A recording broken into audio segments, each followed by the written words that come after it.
Student, કેમ છો? I hope તમારા બધાનું આ સમર વેકેશન ખૂબ જ સરસ ગયું હશે. આપણા આ ઓનલાઈન એજ્યુકેશન કે આપણું જે નવું એકેડેમિક યર શરૂ થયું છે કે તમે બધા છઠ્ઠામાંથી સાતમામાં આવ્યા છો. આ નવા એકેડેમિક યરમાં તમારા બધાનું જ વેલકમ છે. તમને બધાને પણ સ્કૂલ આવવાની ઈચ્છા થતી જ હશે, પરંતુ આ કોરોનાના દોરમાંથી આપણે ગુજરી રહ્યા છીએ, બરાબર? તો આપણે બધા જ ઘરે વ્યવસ્થિત ઓનલાઈન એજ્યુકેશન તમને જે મળે છે તે વ્યવસ્થિત રીતે એનો તમે અભ્યાસ કરશો. હવે આપણે આ ઓનલાઈન એજ્યુકેશન સ્ટાર્ટ કરતાં પહેલાં હું તમને મારો ઇન્ટ્રોડક્શન આપી દઉં. આઈ એમ અગ્રાવત હેમાલી. આઈ એમ યોર ઇંગ્લિશ ટીચર. હું અગ્રાવત હેમાલી છું અને હું તમારો અંગ્રેજી વિષય લેવાની છું. આમાંથી અમુક વિદ્યાર્થી મિત્રો મને ઓળખતા જ હશે. આપણે આ ઓનલાઈન સેશન ચાલુ કરતાં પહેલાં એક સ્ટોરી જોવી છે તમારે બધાને? तो चलो एक सरस मजानी पहला स्टोरी જોઈએ. स्कूल का होमवर्क. बहुत समय पहले किसी शहर में 8 साल का शिवम अपने मम्मी पापा के साथ रहता था. शिवम को खेलना और घूमना बहुत अच्छा लगता था.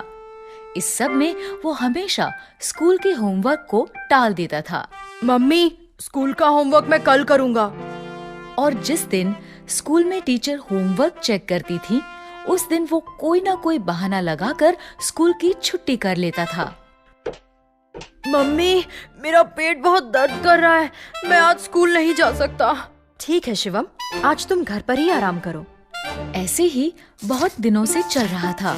फिर एक दिन अचानक टीचर ने क्लास में सभी बच्चों से कहा, बच्चों, कल मैं आप सबकी तीनों सब्जेक्ट्स इंग्लिश, हिंदी और मैथ्स की नोटबुक चेक करूंगी. इसलिए कल सभी बच्चे अपनी नोटबुक्स लेकर आएंगे. Okay teacher. शिवम का दोस्त अंकित जानता था कि शिवम की कोई भी नोटबुक कंप्लीट नहीं है. उसने शिवम से कहा, शिवम, अब तुम क्या करोगे? तुम्हारी तो किसी भी सब्जेक्ट की नोटबुक कंप्लीट नहीं है.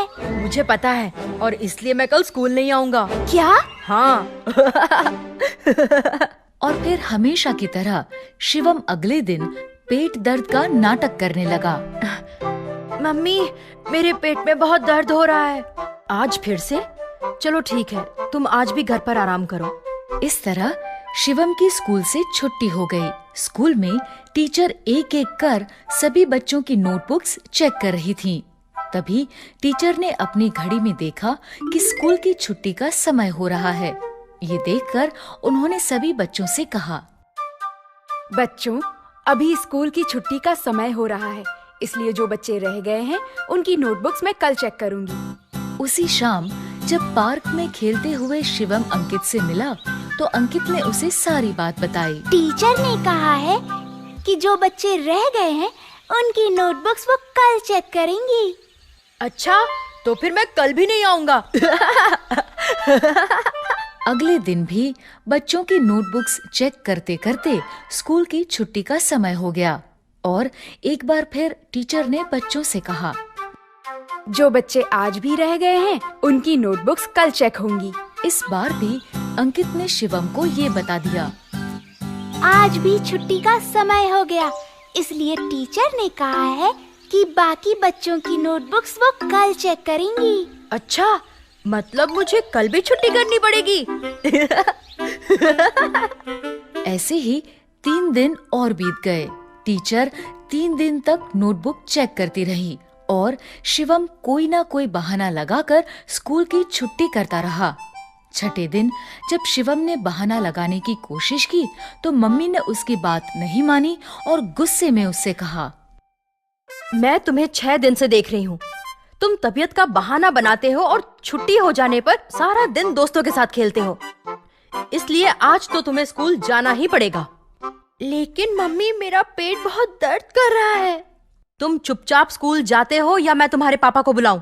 शिवम को अपने पापा से बहुत डर लगता था, इसलिए वो स्कूल जाने के लिए तैयार हो गया. ठीक है मम्मी, मैं स्कूल जाता हूँ. शिवम तैयार होकर स्कूल पहुंचा. क्लास में जैसे ही टीचर की नजर उस पर पड़ी, टीचर ने उससे कहा, शिवम, तो आज तुम स्कूल आ ही गए. मैं बहुत दिनों से तुम्हारा ही इंतजार कर रही थी। अब जल्दी से अपनी सभी नोटबुक्स लेकर मेरे पास आओ। आज मैं तुम्हारी नोटबुक्स चेक करूंगी। ये सुनकर शिवम बहुत डर गया। वो डरते डरते खड़ा हुआ और बोला, टीचर, आज मैं नोटबुक्स लाना भूल गया। क्यों? तुम्हें पता था ना कि मैं सबकी नोटबुक्स चेक कर रही हूँ। फिर तुम नोटबुक्स लाना कैसे भूल गए? Sorry teacher.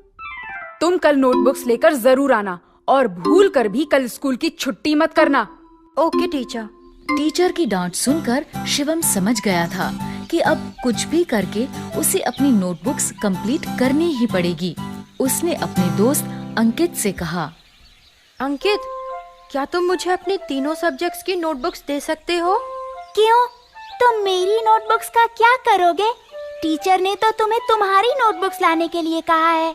मैं जानता हूँ, लेकिन मेरी नोटबुक्स कंप्लीट नहीं है, इसलिए मैं तुम्हारी नोटबुक से देखकर अपनी नोटबुक्स कंप्लीट करूँगा। तुम्हें ये सब करने की क्या जरूरत है? तुम हमेशा की तरह स्कूल की छुट्टी कर लेना। नहीं, मुझे लगता है अब मैं इस काम को और नहीं टाल सकता, इसलिए अब मुझे ये काम करना ही पड़ेगा। पर तुम कल सुबह तक तीनों नोटबुक्स कैसे कंप्लीट करोगे? पता नहीं, लेकिन अब होमवर्क करना पड़ेगा। अंकित ने शिवम को अपनी नोटबुक्स दे दी। शिवम अपने घर पहुंचा। वो सीधा अपने कमरे में गया और काम करने बैठ गया। वो सारा दिन और सारी रात लगातार काम करता रहा और सुबह होते होते उसने तीनों नोटबुक्स कंप्लीट कर ली। काम पूरा होने पर उसने चैन की सांस ली। आखिरकार तीनों नोटबुक्स का काम कंप्लीट हो ही गया। अब मैं बिना किसी डर के स्कूल जा सकता हूँ। अगले दिन वो तीनों नोटबुक्स लेकर स्कूल पहुंचा। क्लास शुरू होते ही सबसे पहले टीचर ने शिवम से कहा, शिवम, अपनी नोटबुक्स लेकर मेरे पास आओ। शिवम तीनों नोटबुक्स लेकर टीचर के पास गया। सारी रात ना सोने की वजह से वो बहुत थका हुआ था। उसकी आंखें भी लाल हो गई थी। लीजिए टीचर, मेरी नोटबुक्स। टीचर ने शिवम का थका हुआ चेहरा देखा तो वो समझ गई कि उसने ये नोटबुक्स सारी रात जागकर कंप्लीट की है। उन्होंने शिवम को समझाते हुए कहा, मैं जानती थी कि तुम्हारी नोटबुक्स कंप्लीट नहीं है। इन नोटबुक्स को तुमने सारी रात जागकर कंप्लीट किया है, इसलिए थकान के कारण तुम्हारी आंखें इतनी लाल लग रही हैं। शिवम, इसलिए कहते हैं कि हमें अपना सारा काम साथ साथ करना चाहिए, ताकि बाद में हम सारा काम एक साथ करने की मुसीबत से बच सके। ये बात तुम हमेशा याद रखना कि टालने से कभी भी कोई काम खत्म नहीं होता है, बल्कि और बढ़ जाता है। शिवम टीचर की बात समझ गया। उसने कहा, सॉरी टीचर, अब से मैं सारा काम साथ साथ ही करूँगा और कभी किसी काम को कल के लिए नहीं टालूंगा। इस तरह शिवम की हर काम को टालने की आदत छूट गई और वो हर काम समय पर करने लगा। તો સ્ટુડન્ટ્સ, તમે સ્ટોરી જોઈ ને? મજા આવી? આ મોરલ સ્ટોરીમાંથી તમને શું શીખવા મળ્યું? કે આપણે ડેઈલીનું વર્ક ડેઈલી કરવું જોઈએ, બરાબર? આપણે આ નવા વર્ષમાં સ્વાધ્યાય પોથી છે, બુક્સ છે, કોઈ પણ સર મેડમ આપે જે દિવસે જે વર્ક આપે તે જ દિવસે આપણે કમ્પ્લીટ કરશું એવું વિચારીને તમે આ નવું વર્ષની શરૂઆત કરો, જેથી કરીને અહીંથી તમને મેસેજ આવે કે સબમિટ બુક કરાવવાની છે ત્યારે તમારી પાસે વર્કલોડ ભેગો ન થઈ જાય. હવે આપણે 7th સ્ટાન્ડર્ડમાં શું ભણશું, કયા ચેપ્ટર કરશું, ગ્રામરની અંદર શું કરશું, એ બધાને તમને હું આજે ચર્ચા કરું છું. તો પહેલાં તો આપણે શું ભણવામાં આવે છે, તો આપણે એક તો ટેક્સ્ટ બુક એટલે કે પાઠ્યપુસ્તક, એમાં તમારે યુનિટ્સ આપેલા છે. એ યુનિટ્સના આધારે તમારે સ્વાધ્યાય પોથી છે જેને હું તમને ફિલઅપ કરાવતી જઈશ એમ આપણે ફિલઅપ કરશું. પછી આવે છે ગ્રામર બુક એટલે કે ગ્રામરની સ્વાધ્યાય પોથી. એમાં અલગ અલગ ગ્રામરના ટોપિક આપેલા છે તે આપણે ડિટેલમાં જોશું. હવે તમારે ઇંગ્લિશની અંદર એક બુક બનાવવાની છે. પછી બુકની અંદર હું નવો ટેક્સ્ટ બુકનો યુનિટ સ્ટાર્ટ થશે એ પહેલાં એ યુનિટના વર્ડ્સ લખાવીશ. અમુક એક્ટિવિટી જે આપણે કરવાની છે તે એક્ટિવિટી પણ તે ઇંગ્લિશની બુકમાં કરીશું અહીંથી જે પણ કાંઈ હોમવર્ક ઇંગ્લિશને રિલેટેડ આપવામાં આવે તે હોમવર્ક પણ તે જ બુકની અંદર કરશું. ટૂંકમાં ઇંગ્લિશનું હોમવર્ક, ઇંગ્લિશની એક્ટિવિટીઝ, ઇંગ્લિશનું જે પણ કાંઈ વર્ક હોય તે ઇંગ્લિશની બુકની અંદર તમારે લખવાનું થશે. સમજાઈ ગયું? જ્યારે પણ તમને અહીંથી સૂચના આપે કે બુક સબમિટ કરાવવાની છે ત્યારે તમારે ઇંગ્લિશની બુક મોકલાવવાની રહેશે. હવે આપણે લેક્ચર્સ આગળ વધારતા પહેલાં હવે આ સેમ 1ની અંદર સ્ટાન્ડર્ડ 7માં તમારે કયા પોઈન્ટ આવે છે તેનું ડિસ્કશન કરીએ. તો ટેક્સ્ટ બુકની અંદર તમારે ટોટલ 4 યુનિટ આપ્યા છે. યુનિટ એટલે કે પાઠ. તો પહેલો યુનિટ છે વિનીઝ સ્માઇલ, કે વિનીની હાસ્ય, કે વિનીની સ્મિત. બીજું છે હાઉ મેની ડીડ યુ, તમે કેટલા હતા. થર્ડ છે યસ આઈ વિલ, કે હા હું કરી શકું છું. ફોર્થ છે લોંગર, શોર્ટર, બિગર, લાંબુ, ટૂંકું અને મોટું. તેને રિલેટેડ એક સ્ટોરી છે. ત્યાર પછી રિવિઝન આપવામાં આવ્યું છે. એમ ફર્સ્ટ સેમની અંદર તમારે ટોટલ 4 યુનિટ ભણવાના છે ઇંગ્લિશ સબ્જેક્ટની અંદર. હવે આપણે ગ્રામર જોઈએ તો ગ્રામરની અંદર કયા ટોપિક આવે છે. 6th સ્ટાન્ડર્ડમાં તમે મોટા ભાગના ટેન્સીસ જોયા છે. એ રિલેટેડ જ ફર્સ્ટ સેમની અંદર અમુક ટેન્સ પાછા રિપીટ થયા છે. તો પહેલું ચેપ્ટર છે રિવિઝનનું તમારે. તો ભાઈ રિવિઝનની અંદર તમને આપ્યું છે પ્રોનાઉન્સ. પ્રોનાઉન્સ એટલે સર્વનામ. સર્વનામ એટલે નામની જગ્યાએ આપણે જે વાપરીએ એને શું કહેવાય? સર્વનામ. મારું નામ હેમાલી છે, એની જગ્યાએ હું આઈ વાપરું, બરાબર, મી વાપરું, બધા શું થશે? પ્રોનાઉન. એટલે રિવિઝનની અંદર અમુક ટોપિક જે સ્ટાન્ડર્ડ 6ના છે એ રિલેટેડ આપ્યું છે. સેકન્ડ છે ધ સિમ્પલ પ્રેઝન્ટ ટેન્સ, સાદો વર્તમાન કાળ, જે તમે ઓલરેડી 6th સ્ટાન્ડર્ડમાં ભણી ગયા છો, પણ વધુ ડિટેલ્સની અંદર તમને 7th સ્ટાન્ડર્ડમાં આપેલું છે. થર્ડ છે ધ સિમ્પલ પાસ્ટ ટેન્સ, સાદો ભૂતકાળ. ફોર્થ છે the simple future tense. Fourth છે ધ સિમ્પલ ફ્યુચર ટેન્સ, સાદો ભવિષ્યકાળ. ફિફ્થ છે ધ પ્રેઝન્ટ કન્ટિન્યુઅસ ટેન્સ, એટલે કે ચાલુ વર્તમાન કાળ. સિક્સ્થ છે ધ પાસ્ટ કન્ટિન્યુઅસ ટેન્સ, એ ચાલુ ભૂતકાળ. આ 5 નંબર સુધીના ટોપિક તો તમે 6ઠા ધોરણમાં ઓલરેડી તમે શીખી જ ગયા છો. બેઝિક કે બેઝિક એ બધા કાળની અંદર આવે છે શું. હવે આપણે એની ડિટેલમાં જોશું કે એની અંદર WH ક્વેશ્ચન કેવી રીતે આવશે, એ બધું બનાવતા ક્યાં આ સેમમાં શીખશું. પછી આવે છે ધ ડિગ્રીઝ ઓફ કમ્પેરિઝન. આ એવો ટોપિક છે જો અત્યારે સમજાય છે તો આપણે સ્ટાન્ડર્ડ 12મા ધોરણ એટલે કે સ્ટાન્ડર્ડ 12th સુધી તમને કામ લાગે. ધ ડિગ્રીઝ ઓફ કમ્પેરિઝન, તુલનાઓની કક્ષાઓ, એનું ગુજરાતી શું થાય? તુલનાઓની કક્ષાઓ. પછી આવે છે the use of let and can. સાવ ઇઝી ટોપિક છે. ત્યારબાદ આપણે ગ્રામરની અંદર બીજા ટોપિક આપ્યા છે, ડાયલોગ રાઇટિંગ છે. તમને ઉપર ડાયલોગ આપ્યો હોય અને એમાં શું કરશો? એના સેન્ટેન્સીસ ફિલ કરવાના રહેશે. ત્યાર પછી છે પેરેગ્રાફ રાઇટિંગ. તમે સ્ટાન્ડર્ડ 6માં જોયું જ તો પેરેગ્રાફ એટલે કે આપણે એસે ગુજરાતીમાં કેમ નિબંધ લખો છો એવી રીતે તમારે જે પોઈન્ટ્સ આપેલા હોય 5 થી 6 એના ઉપરથી તમારે શું કરવાનું થાય? પેરેગ્રાફ રાઇટિંગ કરવાનું થાય. ત્યાર પછી આવે છે કોમ્પ્રિહેન્શન. સ્ટાન્ડર્ડ 6માં તમે જોયું જ ને કે પેરેગ્રાફ આપ્યો હોય અને એની નીચે કેટલા ક્વેશ્ચન આપ્યા હોય? 4 થી 5. એને શું કહેવાય? કોમ્પ્રિહેન્શન.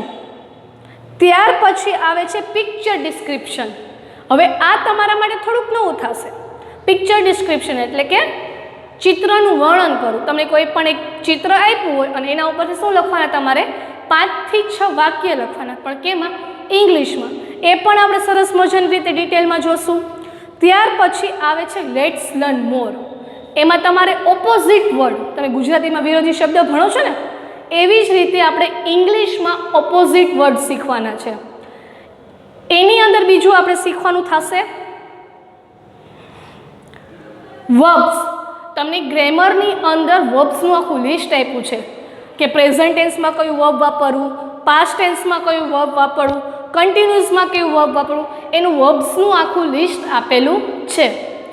આ તો થઈ આપણા સેમ 1ના સિલેબસની ચર્ચા કે સેમ 1ની અંદર આપણે આટલું ભણશું. નેક્સ્ટ સેશન એટલે કે નેક્સ્ટ લેક્ચરની અંદર આપણે ગ્રેમરથી શરૂઆત કરશું કે ગ્રેમરનો જે ફર્સ્ટ ટોપિક છે રિવિઝન, કે જે તમે ઓલરેડી સ્ટાન્ડર્ડ 6માં ભણી ગયા છો, એનું આપણે સ્ટાર્ટ કરશું. તો આજે હોમવર્કની અંદર તમારે એવા 15 સ્પેલિંગ લખવાના છે. કેટલા? 15 સ્પેલિંગ જે એથી સ્ટાર્ટ થતા હોય. કોનાથી સ્ટાર્ટ થતા હોય? એ ફોર એપલથી સ્ટાર્ટ થતા હોય. એવા એથી શરૂ થતા હોય એવા 15 સ્પેલિંગ ગોતીને લખવાના છે. હોમવર્કની અંદર શું? એથી સ્ટાર્ટ થતા હોય એવા 15 સ્પેલિંગ લખવાના છે. સ્ટુડન્ટ્સ, તમને કાંઈ પણ વિડીયોને લગતી ક્વેરી હોય, નેક્સ્ટ લેક્ચર કે પછીના કોઈ પણ લેક્ચરમાં તમને કાંઈ પણ ટોપિક ન સમજાતો હોય તો તમે મને કોમેન્ટ કરી શકો છો. કોમેન્ટમાં તમે તમારો ક્વેશ્ચન મૂકી શકો. હું કોમેન્ટ જોઈને તમારો એનો જવાબ આપીશ, જેથી કરીને તમારા ક્વેશ્ચનનું સોલ્યુશન તમને મળી રહે. આજનું હોમવર્ક તમને સમજાઈ ગયો હશે. આઈ હોપ તમને આ બધો સિલેબસ સરખો સમજાઈ ગયો હશે કે હવે આ સેમ 1માં આપણે શું ભણવાનું છે. તો નેક્સ્ટ લેક્ચરમાં મળીએ રિવિઝન સાથે. ત્યાં સુધી stay home, stay safe. Good bye students.